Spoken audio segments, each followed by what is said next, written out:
travailleuses, travailleurs. 1 million d'emplois verts dans ce pays. Le télétravail sera à nouveau généralisé. Quoi qu'il en coûte. Qui décrochera le job?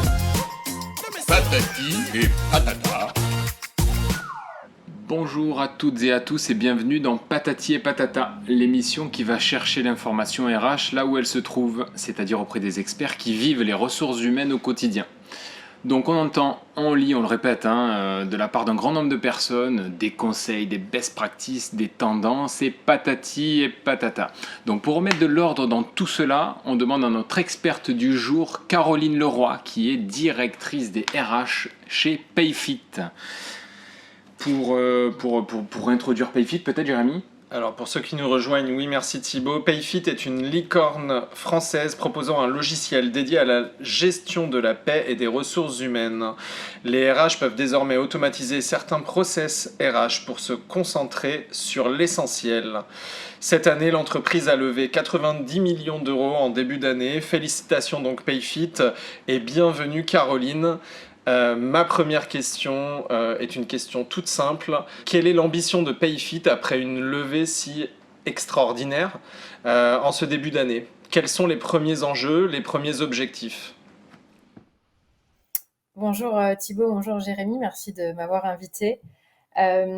Effectivement, on a levé parce que dans l'hypercroissance et dans le monde de la scale-up, c'est important d'avoir toujours un temps d'avance. Et notre objectif principal, c'est de pouvoir continuer à... je vous ai perdu. Pouvoir continuer à avancer sur la chaîne de valeur RH. On est parti de la paye. Aujourd'hui, on est capable de faire de la gestion d'absence, gestion des congés par exemple, et des notes de frais. Et on a l'intention d'être un fournisseur indispensable pour tout ce qui est autour de la RH pour les toutes petites entreprises. Donc, principalement... de 1 à 100 salariés jusqu'à 500. On veut vraiment être un acteur incontournable de l'automatisation et de la digitalisation RH au sens large pour faciliter la vie des salariés et qui faire en sorte qu'ils soient plus épanouis. Ça va jusqu'à, par exemple, l'avance de paiement. On a aujourd'hui dans notre produit une façon de pouvoir simplifier et rendre plus, peut-être parfois moins compliqué, moins compliqué aussi personnellement, de pouvoir faire un don sur salaire, par exemple, ou de pouvoir faire une avance sur salaire. Alors, on sait que c'est des situations qui sont parfois compliquées, où il faut aller demander au RH, il faut avoir un bon formulaire, ça prend énormément. C'est un peu poussiéreux comme sujet, donc on essaie vraiment de simplifier, de rendre moins poussiéreux un certain nombre de process aujourd'hui RH. Et on essaie d'inventer aussi des besoins de demain, parce que finalement, les toutes petites entreprises, c'est un marché dont les besoins sont peu connus en fait en RH. Alors, quels sont les freins aujourd'hui, parce qu'on est utilisateur de Payfit, quels sont les freins aujourd'hui à l'automatisation de la paye? Qu'est-ce qui bloque encore, selon vous, Caroline, dans justement ces petites entreprises? Ce qui est compliqué, c'est la partie déclaration. Ça, c'est effectivement parce qu'on est en relation avec des organismes publics, parapublics, et donc ça marche dans les deux sens, donc c'est parfois un petit peu compliqué. Et puis la paye reste un domaine extrêmement complexe, avec à la fois une multiplicité de conventions collectives, de règles de code du travail qui sont tous les ans changées, et un appétit effectivement législatif, on l'a vu avec le Covid, à changer constamment les règles, à les faire évoluer. Donc ça génère effectivement beaucoup de complexité, et donc parfois effectivement un frein à ce qu'on aimerait automatiser. Est-ce que lorsqu'on est une licorne comme vous, c'est plus facile de recruter? C'est la question que tout le monde se pose, parce qu'on parle beaucoup de licornes françaises, etc., des blablacars. Est-ce que c'est plus facile? Est-ce que vous avez plus de candidatures rapidement, spontanément, à des postes, et je veux dire qualifiées? Parce que c'est bien beau d'avoir des candidatures, est-ce qu'elles sont qualifiées? Est-ce que c'est une vérité ou c'est une légende? Alors, c'est toujours une question de prospective. Alors déjà, c'est sûr qu'on a une marque employeur qui est, on va dire, assez positive et connue en France, mais dans les pays où aujourd'hui on est implanté, comme par exemple en Allemagne, c'est loin, en toute humilité, d'être le cas. Donc, j'allais dire, on a des problématiques d'attractivité sur des marchés où on est moins connu. Ça, c'est une première chose. Et la deuxième chose, alors effectivement, d'un point de vue attractivité, on a moins besoin de vendre la marque, mais on n'est pas les seuls scale-up aujourd'hui, ou entreprises en tout cas, à être attractives.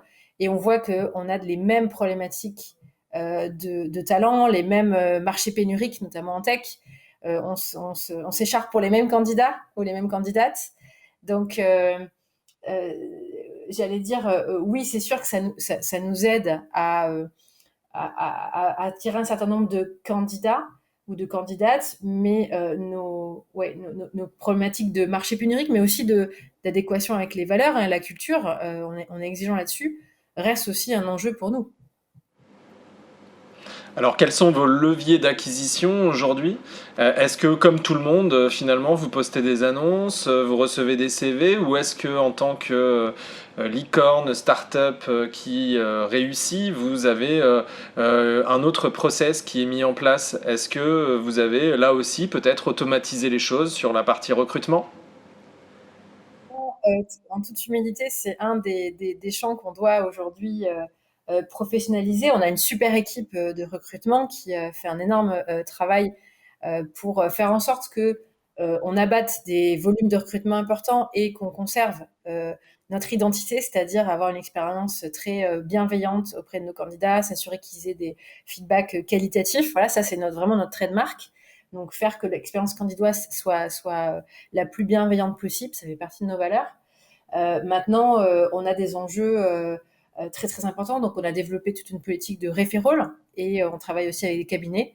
Donc, j'allais dire, c'est assez classique, mais on aimerait bien continuer effectivement à peut-être pas automatiser, mais en tout cas structurer un peu plus pour être encore plus efficace.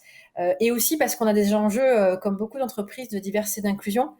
Et si on veut être on veut être rôle modèle sur ce sujet, parce qu'on est une boîte RH, pour nous c'est important de pouvoir être rôle modèle sur un certain nombre de sujets précurseurs RH. Ça veut dire que les scorecards, on est en train d'utiliser les scorecards, on est en train de réduire aussi les hiring process. Donc comment on fait à chaque fois pour être plus efficace, plus lean, comme beaucoup de boîtes plus avancées que nous l'ont fait, mais aussi comment on s'assure de créer l'histoire en fait du D&I en Europe, parce que finalement le D&I en Europe c'est encore un champ des possibles important et ça a un énorme impact sur le recrutement. Donc comment on fait en sorte que nos hiring managers soient tous bien formés sur leur biais, comment on fait en sorte que nos process soient justement corrigent le plus possible nos biais, font partie des enjeux importants qu'on va continuer à construire. Alors merci, oui, mais justement en termes organisationnels, Payfit est organisé comment d'un point de vue RH? Alors on a aujourd'hui trois grandes, on va dire, entités dans l'équipe People. On a effectivement des HRBP, des People Managers qui vont s'assurer que nos collaborateurs et nos managers soient le plus épanouis possible, qu'on puisse déployer la roadmap RH comme on l'a définie. On a une équipe de talent acquisition qui vient supporter effectivement le business pour accélérer les recrutements et faire en sorte que ça soit donc qualitatif, à la fois d'un point de vue Payfit et d'un point de vue candidat. Et puis notre troisième équipe qui est une équipe de People Ops qui prend tous les sujets de l'expérience collaborateur et qui vient construire. On fait du build et du run, c'est-à-dire que faut vous rendre compte, moi, quand je suis arrivée il y a presque 2 ans maintenant, on n'avait pas de comp policy, on n'avait pas de performance review, on n'avait pas la vie du salarié alors qu'on était déjà plusieurs centaines de collaborateurs, on était autour des 300. Donc il a fallu construire l'approche de se dire qu'est-ce qu'on veut en tant qu'entreprise qui soit le mieux possible pour l'épanouissement de nos collaborateurs, parce que c'est ça notre mission. Et qu'est-ce qu'on va mettre en forme en termes de structure de process pour faire en sorte que la machine roule, qu'il y ait de l'huile dans les rouages, comment faire en sorte qu'on ait des data et du monitoring suffisants pour être en amélioration continue. Donc ça, c'est cette équipe-là qui s'en occupe. Concrètement, un employé, un candidat qui postule chez Payfit, il va se retrouver dans un parcours candidat où son expérience est d'aller jusqu'où va l'expérience Payfit finalement. C'est-à-dire, est-ce que je m'arrête au dépôt de CV en tant que candidat et puis derrière, je vais avoir un entretien physique ou alors là, le Covid a considérablement changé les choses et maintenant vous allez jusqu'à la signature du contrat. Vous vous arrêtez un peu avant, peut-être que les entretiens se font en vidéo, mais qu'est-ce que ça a bouleversé vis-à-vis du Covid, votre expérience, votre parcours candidat? Ou pas d'ailleurs. Oui, alors j'allais dire, ça l'a bouleversé, oui et non. C'est-à-dire que le moyen a été bouleversé, donc la manière, le comment on le fait a été bouleversé, bien évidemment, parce qu'on est passé à 100% digital. Et donc, c'est sûr que ça change un petit peu la manière de faire. On avait par exemple nos fameux barbecue tests, qui était pas un barbecue, mais qui était une manière de rencontrer le candidat de manière un peu plus conviviale, avec une rencontre avec nos collaborateurs qui était assez spontanée. Et c'était quelque chose qui était très valorisé par les candidats et par Payfit. C'est sûr qu'aujourd'hui, on est plus sur un mix de team, on va dire, digitalisé que cette rencontre physique, évidemment. Donc on a 100% digital, on avait déjà des contrats totalement digitalisés. Mais non, parce que en fait, c'est un peu comme notre façon de travailler. La digitalisation n'a pas changé notre exigence et notre assessment des candidats. On continue à faire des case studies, on continue à avoir des notations, des rankings sur Lever et un certain nombre de steps qui sont très clairs. Donc, je dirais ça a même été une opportunité pour nous améliorer, pour nous poser des questions, mais on l'a pas vécu comme un bouleversement, en tout cas stratégique majeur. Ok. Donc aujourd'hui, chez Payfit, en tout cas, on peut faire ses preuves à distance, on peut être recruté à distance, on peut avoir une intégration chez Payfit à distance. Peut-être même qu'il y a des tutos organisés par des collaborateurs eux-mêmes qui permettent de créer une vie sociale pour le futur salarié. Peut-être que vous en êtes là? Alors, sur ce sujet, ce qu'on a souhaité garder, parce qu'on n'a pas eu le choix que de faire effectivement des onboarding digital, on va revenir sur des formats physiques, parce que c'est pas parce qu'on est capable d'être en digital qu'on n'a pas envie d'avoir des moments physiques. Ça, c'est important. Et on pense que quand on a un nouveau collaborateur, c'est fondamental d'avoir ces premiers steps qui soient physiques, parce qu'on connaît personne, il y a un côté promo, et ça, c'est très simple pour une organisation. Donc, on va recommencer à avoir des onboardings physiques, puisque ça va être possible très rapidement. Maintenant, la phase digitale, effectivement, comment on l'a vécu, on n'a pas fait forcément beaucoup de vidéos, parce qu'il y avait cette volonté de garder une interaction physique. Ça permet aussi enfin physique, en tout cas, on va dire pas préenregistré, avec nos collaborateurs, pour aussi garder un temps d'échange, de questions. C'était très important pour nous. C'est pas parce qu'on est en digital qu'on n'est pas humain, en fait. C'est cette ambivalence-là qu'on veut en fait merger. C'est un peu comme la robotisation, vous voyez. Pour nous, c'est un peu la même manière de télétravailler. C'est pas parce qu'on a des robots qu'on peut pas être augmenté et que ça ne peut pas être serein. Et c'est un petit peu la même démarche qu'on a aujourd'hui. C'est pas parce qu'on est en digital qu'on peut pas créer des liens, qu'on peut pas avoir des moments physiques dès qu'en tout cas c'est possible. Et c'est pas parce qu'on est en digital qu'on va tout faire de manière automatisée. Donc par contre, oui, effectivement, automatiser une partie du pré-onboarding, on va dire, ou des vidéos à lire, c'est une tendance qu'on est en train de évidemment mettre en place, parce qu'il y a par exemple, savoir comment on utilise Slack, bon, effectivement, ou Notion, il n'y a pas besoin d'avoir une interaction live. Mais par exemple, on a le CEO de la boîte qui intervient, on a des meetings importants avec les leaders, par exemple. C'est des moments privilégiés où on peut se présenter, poser des questions, et ça, on veut le garder, qu'on soit en physique ou en digital. On parle beaucoup de digitalisation, d'automatisation. On a beaucoup parlé, fut un temps, et ça continue, du droit à la déconnexion. Est-ce que justement cette période Covid, vous y avez répondu en partie, mais est-ce que cette période Covid, elle a accentué justement cette ultra-connexion et il y a pour vous, à votre niveau, des actions menées pour faire en sorte que les collaborateurs puissent se déconnecter ou avoir du temps. Justement, vous parliez de revenir à certaines situations physiques pour se voir.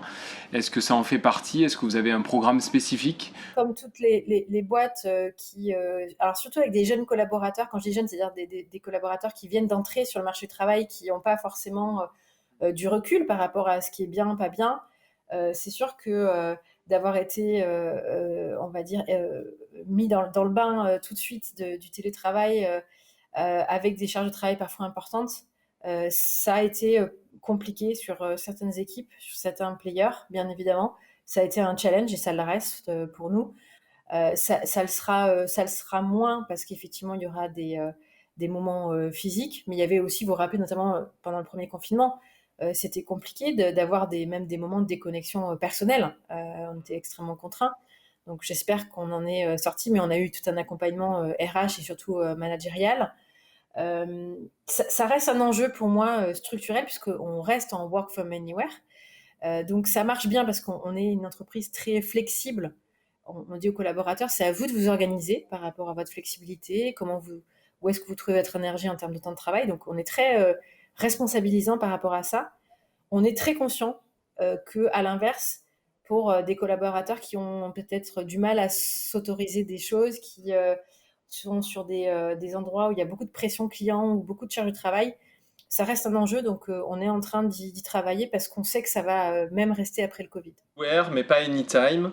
Anywhere, en fait, donc c'est une partie full remote. Ça veut dire aujourd'hui que vous avez des salariés qui ont décidé, par exemple, de quitter le territoire, de changer de ville.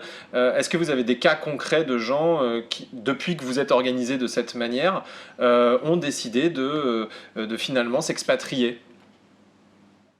Alors, je vais juste revenir sur deux notions. Alors déjà, pour nous, Work from Anywhere, c'est pas être en full remote. On veut pas être une entreprise full remote.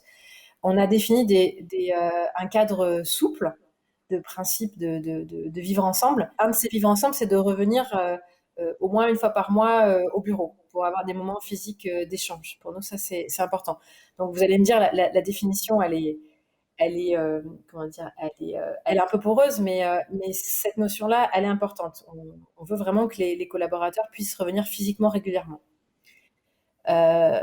Après, aussi, notre distinction, c'est qu'on n'est pas que work from anywhere, on est aussi work from anytime. C'est juste qu'aujourd'hui, légalement, le work from anytime est beaucoup moins puissant que le work from anywhere. Comme vous le savez, aujourd'hui, c'est très compliqué de s'organiser complètement librement quand on est salarié. Mais ça comprend quand même une certaine souplesse par rapport au work from anytime. Et donc des exemples concrets, oui, effectivement, moi j'ai un collaborateur dans mon équipe qui est basé à Oscore parce qu'il adore le surf, donc il a trouvé un appart là. On a des collaborateurs qui sont à Lyon, on a des collaborateurs donc on autorise du work from anywhere à l'étranger. Donc on a régulièrement des collaborateurs qui partent. Alors évidemment avec le Covid ça a été un petit peu restreint, mais dans les périodes où c'était plus, on va dire, souple, les collaborateurs peuvent aller jusqu'à 6 mois à l'étranger. Alors encore une fois, 6 mois c'est en fonction des règles locales du droit du travail, parce qu'on est après contraint. Il y a un certain nombre de garde-fous aussi fiscales et surtout au niveau de santé-sécurité qu'on met en place. Mais ce qui est hyper intéressant, c'est qu'on a aussi eu des cas concrets un peu difficiles qui nous permettent aussi de mieux gérer et de mieux prévenir, pour faire en sorte que le collaborateur... C'est pas que l'entreprise, hein, évidemment, l'entreprise peut être à risque si on fait n'importe quoi, mais c'est aussi le collaborateur. Donc, on est extrêmement vigilant et on est en train de mettre en place tous les process pour faire en sorte que ça se passe bien. D'accord, donc si on récapitule, il y a quand même une obligation de votre côté, donc c'est un responsabilisant à la fois comme concept et à la fois une obligation de pouvoir se revoir socialement pour retisser le lien, ou en tout cas ne pas le perdre. Un ancrage. Ouais, un ancrage. Donc vous avez conservé des bureaux. Est-ce que vous avez conservé des bureaux à taille réelle ou vous avez changé de bureau puisque vous avez un roulement entre collaborateurs et ça nécessite pas autant de place, ou les mêmes bureaux dirons-nous, mais vous avez modifié ça ou pas? Complètement, mais nous on a fait un peu un pied de nez à la stratégie ambiante. On a pris des bureaux plus grands et pas que. Pour des raisons d'hypercroissance aussi, parce qu'on recrute beaucoup, donc évidemment on a anticipé ce scénario-là. Mais finalement aussi parce que, encore une fois, on a toujours essayé de faire de cette crise une opportunité. On s'est dit, bah, on a besoin aussi d'être attractif, on a besoin d'avoir des bureaux un peu waouh si on veut justement incarner ce modèle un peu hybride où on encourage le télétravail, mais on encourage aussi nos collaborateurs à venir régulièrement. Et si on les encourage à venir, il faut que l'endroit il soit agréable, il soit bien placé, il soit waouh. On est vraiment dans ce phénomène, de toute façon, un peu aujourd'hui, où, j'allais pas dire consumérisme, mais presque en fait. Enfin, l'entreprise doit être attractive à tous les niveaux. Et ben, le bureau en fait partie si en tout cas on veut que nos collaborateurs reviennent. Ok, donc l'entreprise devient, Caroline, un produit presque dans les mots. C'est-à-dire en fait on peut la consommer au même titre qu'on consommerait un produit. Bah, c'est un peu la marque employeur là pour le coup, hein. Vous, votre marque employeur, c'est de promouvoir un lieu plus attractif et de faire un pied de nez un peu à la situation et prendre plus grand. Ouais, ça fait partie de la marque employeur. Ouais, cette consommation-là, comme un produit, comme dit Jérémy, c'est vous un élément d'attractivité qui est non négligeable pour vos futurs collaborateurs. Oui, j'aime pas cette notion de produit, enfin de résumer l'entreprise à une notion de produit. Je pense que c'est plus une identité et effectivement dont la marque employeur que la marque employeur vient épauler. Je dis ça parce que notamment on parle souvent de culture. Ben, une culture c'est intangible, une culture c'est une identité, une culture ça se vend pas, ça peut s'expliquer, effectivement ça peut se communiquer, mais ça se vend pas. Donc c'est la limite. Et puis ça c'est très important aussi. Euh, Parce que quand on dit consumérisme, c'est pour ça que je fais attention quand je dis ce mot, il faut effectivement, il y a cette tendance-là aujourd'hui sur le marché, il y a des fortes individualités, il y a des fortes demandes d'individualité dans l'entreprise aujourd'hui qui vont jusqu'à remettre en cause les modèles de salariat. On le voit aujourd'hui dans les prédictions. Mais il y a cette notion de vivre ensemble qui est très très importante pour nous. Et si on veut aujourd'hui que les salariés ne soient pas que des individualités mis bout à bout, c'est à travers le socle de la culture, c'est à travers le vivre ensemble qu'on peut faire en sorte que ça reste comment dire, une ambition collective. Et donc, par exemple, je vais vous donner un exemple très concret. Aujourd'hui, dans notre politique de Work from Anywhere, si un collaborateur veut aller à la piscine, par exemple, de 11h à midi, il a le droit de le faire. Il peut le faire. Il en discute avec son manager. Mais si c'est cohérent avec son job, c'est-à-dire s'il n'y a pas d'impact sur le client, s'il n'y a pas d'impact sur les autres membres de son équipe, il peut tout à fait décider parce que, ben, par exemple, à Paris, les heures d'affluence, c'est pas très agréable, c'est pas très épanouissant d'aller à la piscine peut-être à midi et demi, donc il a le droit d'y aller à 11h. Mais ça dépend de son contexte. Donc, si par exemple, il a des clients, il est au customer service ou il est en sales, ben, on va fortement le challenger parce que c'est une heure d'affluence pour les clients. Donc, a priori, ça va impacter ses clients, ça va impacter l'entreprise. Donc, ça sera plutôt non dans ce cas-là. Mais on essaye de faire vraiment réfléchir les collaborateurs sur l'impact aussi de leurs actions, de leurs décisions, et de leur faire comprendre que leur propre épanouissement passe aussi par celui des autres. Et c'est ça que je veux dire quand je parle de collectif. Ok, super. Et la productivité dans tout ça, vous chez Payfit, au final, on peut se dire, bon voilà, Work Anywhere, c'est un super message, c'est vachement intéressant, j'ai envie de postuler quand je sors de l'école, etc. Mais est-ce que Payfit a les mêmes attentes que toutes les entreprises sur la partie productivité? Comment vous vous positionnez là-dessus? Et finalement, quelle est la différence sur le management par rapport à des entreprises qui seraient peut-être moins dans cette logique d'individualité? Oui, alors c'est vrai que déjà, on part sur un postulat de faire confiance, hein, de faire confiance à nos collaborateurs, de faire confiance à nos managers parce qu'ils sont clés dans ces dispositifs-là. Ça, c'est une première chose. En termes de productivité, c'est un peu comme, je vais faire la même réponse que pour le recrutement. En fait, ça ne fait que déplacer un problème. C'est-à-dire qu'un collaborateur aujourd'hui qui est démotivé et qui n'est pas performant dans une entreprise en physique, s'il n'a pas envie de travailler, il ne travaillera pas. Je veux dire, les problèmes de performance seront les mêmes. C'est la qualité je dirais, du manager et la clarté des attentes qu'il y a sur un poste et la manière dont c'est ensuite accompagné qui fait en sorte que le collaborateur peut réussir et peut être performant. Et pour nous, ça vaut en physique comme ça vaut en digital, en fait. Donc, ça ne change pas fondamentalement notre vision et notre approche sur la performance ou la productivité.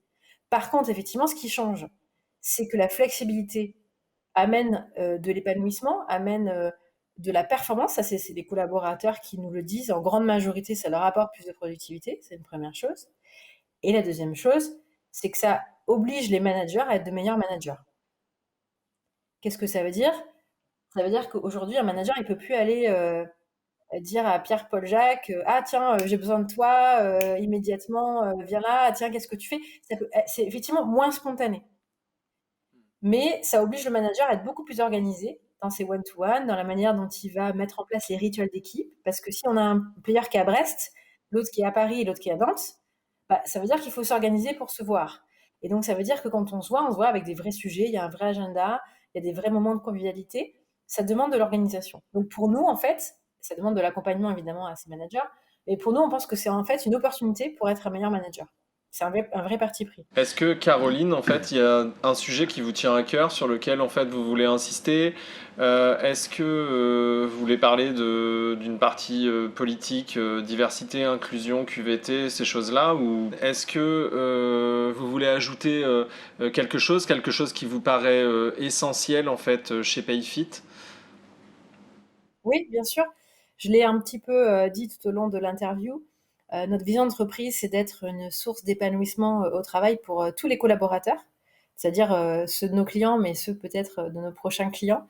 Et donc, on a l'ambition d'être rôle modèle et d'être un influenceur, en fait, sur les pratiques RH d'aujourd'hui, de demain.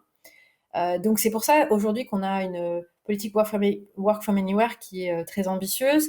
On donne beaucoup de flexibilité, beaucoup de responsabilité à nos players et à nos managers. Ça aussi, c'est quelque chose qui est pas qu'on voit pas partout.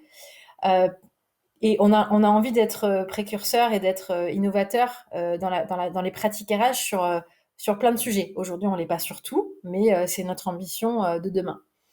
Et il y a un point qui est important aussi, c'est que ce qu'on disait tout à l'heure par rapport à la liberté, la productivité, l'épanouissement, ce sont pas des notions antinomiques. Et pour nous, c'est pareil. C'est-à-dire que c'est pas parce qu'on est dans la flexibilité, dans la confiance, qu'on n'est pas extrêmement structuré et extrêmement exigeant. Et ça demande en fait au contraire de se remettre énormément en question, d'être très data-driven, de regarder ce qui se passe, de monitorer. Et c'est la force au contraire de la machine derrière, du back-office, qui fait que ça peut être pertinent demain. Donc, si je peux donner en tout cas un conseil au RH, c'est que, un, c'est pas antinomique, et deux, oui, effectivement, c'est la même exigence que pour n'importe quel process qu'on veut professionnaliser. Bon, en tout cas, j'espère que le conseil sera pris. On a été ravis de vous avoir, Caroline Leroy, je répète, DRH chez PayFit. C'était très intéressant. On espère se reparler bientôt de l'évolution, et en tout cas, encore félicitations à cette pépite française qui ne cesse de grossir. Travailleuses, travailleurs. 1 million d'emplois verts dans ce pays. Le télétravail sera à nouveau généralisé. Quoi qu'il en coûte. Qui décrochera le job ? Patati et patata.